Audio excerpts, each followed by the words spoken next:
नहमदुहु व नसल्ली अला रसूलिल करीम अम्मा बाद फ़अऊज़ु बिल्लाहि मिनश शैतानिर रजीम बिस्मिल्लाहिर्रहमानिर्रहीम। मोहतरम नाज़रीन, आज हम 8वें पारे का ख़ुलासा पढ़ेंगे और इसमें जो दो हिस्से हैं, पहला हिस्सा सूरत अल अनाम का है और फिर आगे सूरत अल अराफ शुरू हो रही है। तो सूरत पहले अल अनाम का जो बकिया हिस्सा है उसमें अल्लाह ताला ने 4 बातें बयान फरमाई हैं। इनमें नंबर 1 तसल्ली रसूल, दूसरा मुशरिकीन की 4 हमाकतें, अल्लाह ताला की 2 नेमतें और 10 वसीयतें इस पारे में सूरत में बयान की गई हैं। नंबर 1 जो तसल्ली रसूल है, इस सूरत में अल्लाह रब्बुल इज़्ज़त ने नबी मुकर्रम रऊफ़ुर रहीम सल्लल्लाहु अलैहि वसल्लम को ये तसल्ली दी कि ये जो लोग हैं ना, कुफ़ार मक्का और मुशरिकीन मक्का, ये लोग ज़िद्दी हैं और ये जा बजा मुअज़्ज़ात का मुतालबा करते हैं। अगर हम मुर्दे भी ज़िंदा करके इन्हें इनके साथ वो बातें करें तब भी फिर ये ईमान नहीं लाएंगे। इनके लिए जो सबसे बड़ा जो मुअज़्ज़ा है वो कुरान अज़ीम ही है और कुरान ईमान लाने के लिए काफ़ी है, इतना ये मुअज़्ज़ा काफ़ी है। इसके बाद नंबर 2 पे मुशरिकीन की 4 हमाकतें इस सूरत के हिस्से में बयान की गई हैं कि ये लोग जानवरों में अल्लाह ताला का हिस्सा और अपने शुरका का हिस्सा अलग अलग कर देते हैं। यानी शुरका के हिस्से को अल्लाह ताला के हिस्से में खलत मलत कर देते हैं, लेकिन अगर अल्लाह ताला का हिस्सा शुरका के हिस्से में मिल जाता है तो उसे बुरा समझते हैं। ये आयत नंबर 135 में इस बात का अल्लाह ताला ने ज़िक्र कुरान ने फरमाया है। नंबर 2 फ़क्र और आर के खौफ से मुशरिकीन मक्का और कुफ़ार अपनी बेटियों को ज़िंदा गाड़ देते थे और कत्ल कर देते थे। ये भी इस आयत जो 136 है उसमें बयान किया गया। आगे फिर 3 जानवरों की जो इन्होंने तकसीम की हुई थी, उनमें से एक तो वो थे जो इनके पेशवरों के जो मखसूस मजहबी इनका जो तबका था उनके लिए थे, दूसरा वो जानवर थे जिन पर ये सवारी करते थे और तीसरे वो जानवर जिन्हें ये गैर अल्लाह के नाम पर ज़िबह करते थे। ये आयत नंबर 138 जो सूरत अनाम की उसमें ये ज़िक्र फरमाया गया है। नंबर 4 पे जानवरों के जो बच्चे हैं को औरतों पर हराम समझते थे और अगर वो बच्चा मुर्दा होता तो औरत और मर्द दोनों के लिए हलाल समझते थे। ये आयत नंबर 139 में बयान किया गया है।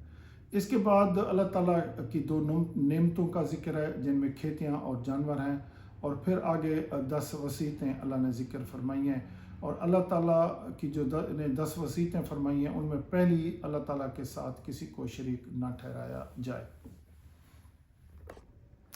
जी मोहतरम नाज़रीन, इसमें तीसरी जो वसीयत है वो औलाद को कत्ल न किया जाए, बुराइयों से इज्तनाब किया जाए, नाहक कत्ल न किया जाए, यतीमों का माल ना खाया जाए। ये आयत 152 में है। नाप तोल को पूरा किया जाए और बात करते वक्त इंसाफ को, अदल इंसाफ को पेश नज़र रखा जाए। ये आयत 52 में है। इसी तरह 9वीं जो वसीयत है, अल्लाह ताला के अहद को जो वादा किया जाए उसको पूरा किया जाए और फिर सिरात मुस्तकीम ही की इत्तबा ज़रूरी है और वही की जाए। ये आयत 153 में बयान किया गया। अब नाज़रीन, इस पारिक में जो सूरत आराफ का इब्तदाई हिस्सा आता है उसके मुतल्लिक़ कुछ हम आपको ख़ुलासा बताएंगे और उसमें ये 5 बातें अल्लाह ने ज़िक्र फरमाई हैं।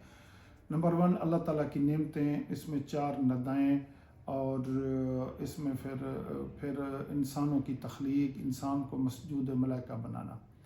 इस पारे में जो 4 नदाएँ हैं उनमें यह है कि सिर्फ़ इसी सूरत में अल्लाह ताला ने इंसान को 4 मरतबा या बनी आदम कहकर पुकारा है।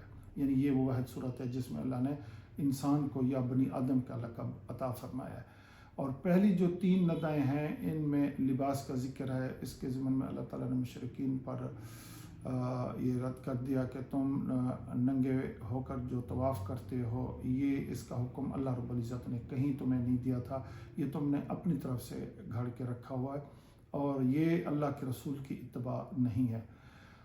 और इस सूरत में आगे जन्नतियों और जहन्नमियों का मुकालमा भी ज़िक्र अल्लाह रब्बुल इज़्ज़त ने सूरत आराफ में फरमाया।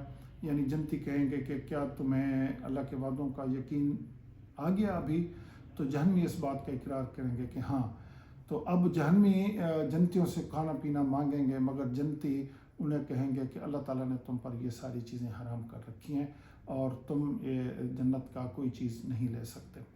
اس کے بعد نمبر 4 پر اللہ تعالیٰ کی قدرت کے جو فطرت کے مظاہر ہیں ان کے دلائل بیان کیے گئے ہیں، یعنی بتایا گیا کہ اس کائنات کی تخلیق کا متعلق ہے، یعنی بلند و بالا جو آسمان ہے، پھر وسیع و عریض عرش ہے، رات اور دن کا انتظام اور اس کا عدل بدل، اور پھر چمکتے شمس و قمر، سورج، چاند، ستارے، اور پھر ہوائیں، بادل، اور اسی طرح زمین سے نکلنے والی نباتات، ان کا ذکر بھی اسی صورت مبارک میں کیا گیا ہے۔ اس کے بعد نمبر 5 پر 5 قوموں کے قصے اللہ نے بیان فرمائے ہیں۔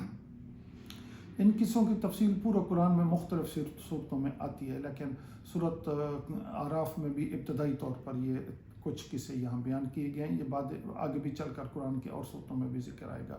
ان میں قوم نوح، قوم عاد، قوم سمود، قوم لوط اور قوم شعیب علیہ السلام کا ذکر ہے۔ ان قصوں کی جو حکمتیں ہیں وہ آپ صلی اللہ علیہ وسلم کے لیے تسلی اور اچھوں اور بروں کے انجام سے، یعنی سابقہ امم کے جو انجام تھے ان سے آگاہ کرنا تھا، اور اللہ تعالیٰ کے ہاں کسی مسئلے میں مصالحت کے تحت کچھ دیر تو ہوتی ہے، لیکن یہ نہیں کہ وہاں عدل انصاف نہ ہو یا اندھیر ہو، نہیں، وہ اپنا جو بھی امر ہے وہ کر کے ہی رہتے ہیں۔ تو نمبر 4 پہ رسالت کی دلیل ہے کہ امی نبی ہونے کے باوجود پچھلی قوموں کے قصے آپ کو نبی مکرم صلی اللہ علیہ وسلم سنا رہے ہیں۔ یہ سب جو نمبر 5 پہ انسانوں کے لیے درس اور عبرت کا یہ مقام ہے۔